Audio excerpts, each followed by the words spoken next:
Hello everyone, my name is Moreno and I'm going to be talking about myself for the next little bit. Here's an outline of what I'll be going through. I'm just going to go over my early life and that'll give a lot of perspective as to how I developed psychodrama and sociometry. So I had a rather dramatic birth. I was born May 18th, 1892 on a ship that was sailing on the Black Sea from Bosphorus to Constanta in Romania. And my birth on the ship was a result of poor judgment of the pregnancy timeline. My mother was only 16 at the time, and my nationality was questionable because the identity of the ship's flag was anonymous. And without a birth certificate, no one knew if I was Turkish, or Greek, Romanian. So my participation in the First World War was rejected. It wasn't until I landed in New York in 1925 that my nationality as a Turk was established as an inheritance from my father's citizenship, rather than my place of birth. And my Jewish heritage was also played a major role in my life. My mother, Pauline, she was an orphan who was raised by her older brothers. When she reached adolescence, her brothers didn't know how to care for her, so they sent her to a convent. And she was nearly forced to convert to Christianity, but her brothers arranged a marriage for her at the age of 15 with my father, Nassim. I wasn't very close with my father because he wasn't always present during my childhood, and because of his come-and-go-as-he-pleases behaviors, my parents ended up separating in a mature manner without violence when I was 14 years old. And just as my birth was dramatic, I also had somewhat of a dramatic childhood. I developed an illness called English disease, which is otherwise known as rickets today, and this is a condition of the softening and weakening of the bones in children. So at the time, there was no doctor that could help me, and one day, a gypsy came along and told my mother that I would get well if she spread a cart full of sand in the yard. The gypsy also said that I would be a great and wise man. So, not having anything to risk, my mom followed the gypsy's instructions, and I miraculously recovered a few months later. And she was also spot on when she said that I would be a great man. At age 6, I moved from Bucharest to Vienna. I was also engaged to a 9-month-old daughter of my father's cousin, but this wasn't followed through. Child marriages were typical at the time, but they were abolished in 1923. And I also want to clear up the air on something. So, most people, even my own children, call me a megalomaniac. They think I'm a narcissist who wants to be seen as a god. And this is where they're wrong. Because being superior and seen as a leader, it just comes naturally to me. Even in elementary school, the other children enjoyed my leadership and superior status. I'm only upholding the role that is set before me. Anyway, at 13, I traveled with my uncle to a number of places. He said it was around the world, but it was only like maybe 10 places, including Napoli, Roma, Milano, and some others. And it was at this point that I grew detached from my first name and from my family. And my family saw this as well based on what they described as my strange behavior. And while I do admit I was acting arrogant when addressing others by their first name, people soon started to hesitate when trying to address me. And the reason why I didn't like my first name is because I wanted to separate myself from others. And essentially, when someone is referring to me by my first name, it's as if they have power over me. And when I thought about it, the absolute presentness of God makes his namelessness a logical consequence. So I wanted to presume the prerogatives of the Godhead with respect to the nameless. So I started university in 1909 in Vienna, the University of Vienna, and I wanted to go straight into medicine, but they wouldn't let me, and that was because I hadn't completed high school at the time. I decided to quit high school because I felt it was more important to figure out who God was and how I was connected to him. And I'm still unsure if I'm a disciple or if I'm God himself. But to help figure this out, I did an experiment. I tested the hypothesis that Jesus would come back to Earth nude, and so I appeared naked in front of the family that I was living with, walked out the door, and walked down the street just to see what reactions I would get. Anyway, I worked my way to get into medicine at the University of Vienna, and this is where I met James Kelmer. And I worked with him to develop what my biographer calls a religion or a cult. And so because of my anonymity, I didn't have to participate in the war, like I said before, and that allowed me to graduate as a psychiatrist in February 5th, 1917. So the House of Encounter. I worked with Kelmer and some other friends to create what we called the House of Encounters. And this, we developed this to help incoming students, refugees, and immigrants. And this is the religion or cult that I was referring to before. The philosophies brought to the House of Encounters was the origin to my ideas and my contributions. The term encounter represents my philosophy that there is a human need to have concrete social interactions, and that we are always going through different encounters, and we always have different roles in life. So in 1914, I had published a poem called Invitation to an Encounter, and that foreshadowed my development of psychodrama. And if you see here, I had written, "Then I will look at you with your eyes, and you will look at me with mine." And Moreno, that is my biographer. So around the same time as the development of the House of Encounters, I was also part of an avant-garde art movement, also known as Expressionism. The goal was to pursue a new style of art that would stray away from old conventions. Essentially, we wanted to encourage artistic freedom. I contributed to the movement through my writings and theater, and many of my ideas surrounding psychodrama developed using this framework. This is because many Jews found themselves taking part in the movement, specifically within the theater plays that I had directed, and that way their homelessness could be expressed and they could find that creative and spontaneous theatrical expression that would allow for their personal reflection and reconciliation.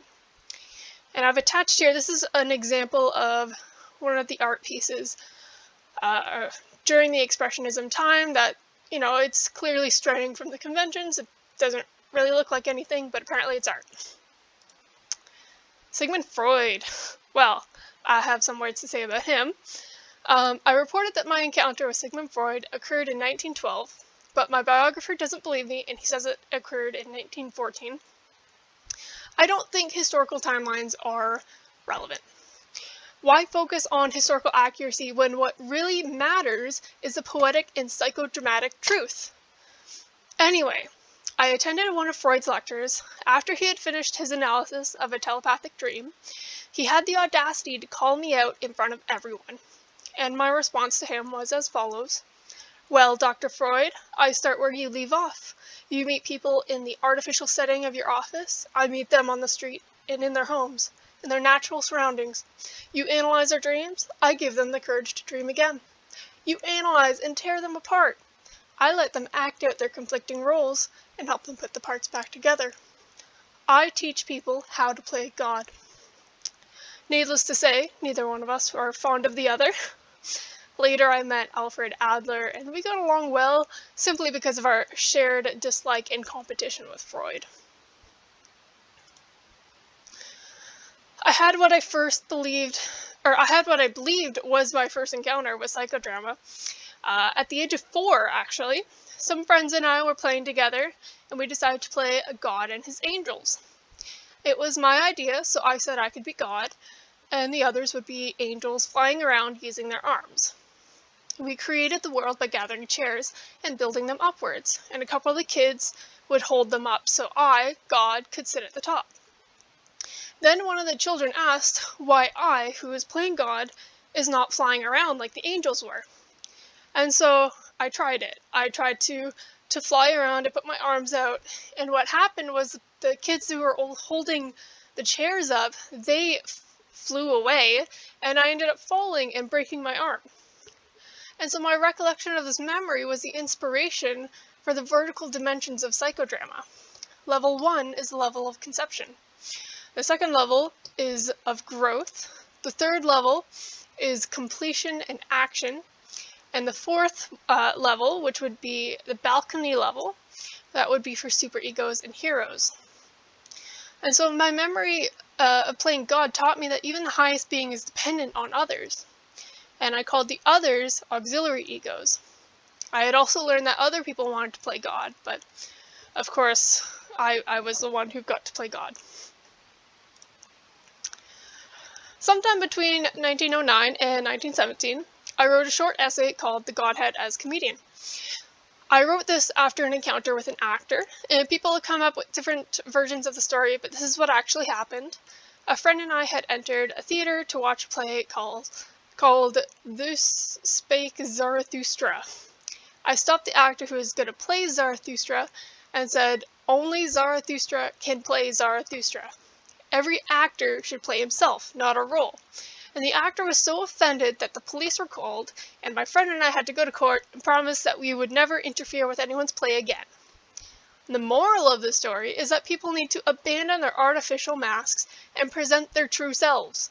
Psychodrama functions as a complex method of self-reflection and expression so that we can find out who our true selves is and honor them.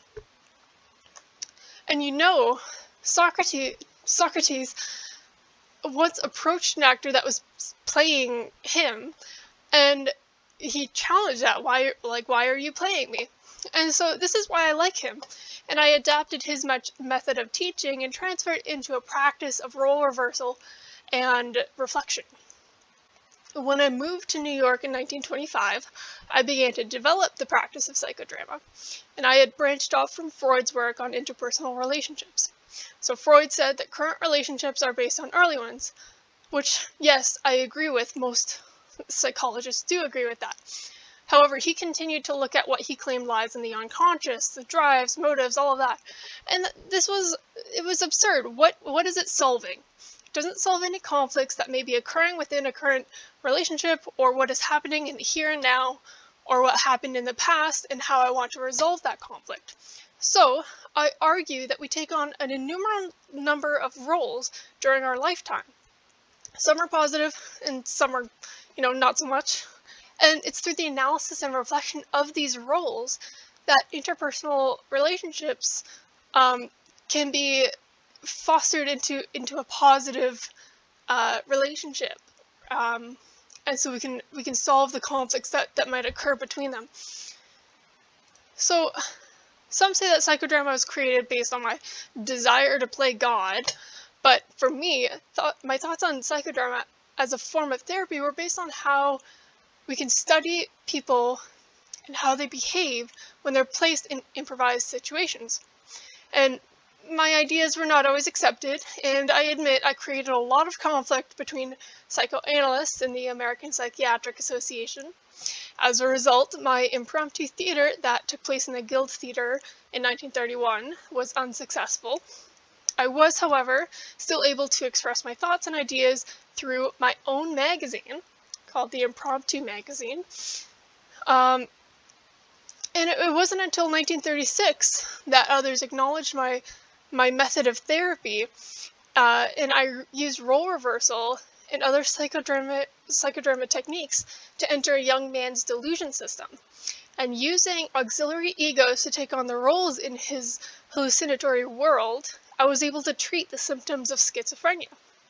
After this, I was determined to build my own institution where I could treat patients freely with my own techniques that were clearly overlooked. So, I opened the Beacon Hill Sanatorium in 1936. And after meeting Mrs. Gertrude Francotone, who suffered from alcoholism, my success was finally acknowledged worldwide. And Gertrude was essential to my success because of her wealth, which enabled me to actually build my own theater designed for psychodrama, which was the design that you had seen a couple of slides ago, with all the different levels. And so, like I said, the different levels with the balcony, and that was inspired from my first drama as a child.